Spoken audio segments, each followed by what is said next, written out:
તો આ તરફ નાયબ મુખ્યમંત્રી નીતિન પટેલે વાઘોડિયાના ધારાસભ્ય મધુ શ્રીવાસ્તવના વિવાદિત નિવેદનને વખોડ્યું। ધારાસભ્યના નિવેદનને અયોગ્ય ગણાવતા નીતિન પટેલે કહ્યું કે પોલીસ પ્રશાસન કે કલેક્ટરને ખિસ્સામાં રાખવાની વાત કોઈ ન કરી શકે।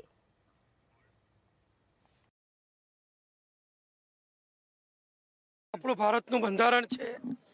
ભારત દેશ કાયદા વ્યવસ્થાથી ચાલતો દેશ છે।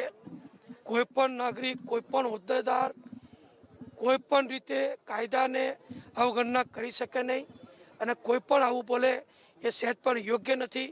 કોણ કયા અનુસંધાનમાં બોલ્યું એનો રેફરન્સ મારી પાસે નથી, પણ આવું કોઈ પણ વ્યક્તિ, કોઈ કલેક્ટર નહીં, કોઈ નાના કર્મચારી માટે પણ ના બોલી શકે, કોઈ પાડોશી માટે કે નાગરિક માટે પણ ના બોલી શકે અને આવું બોલ્યા હોય તો એ યોગ્ય નથી।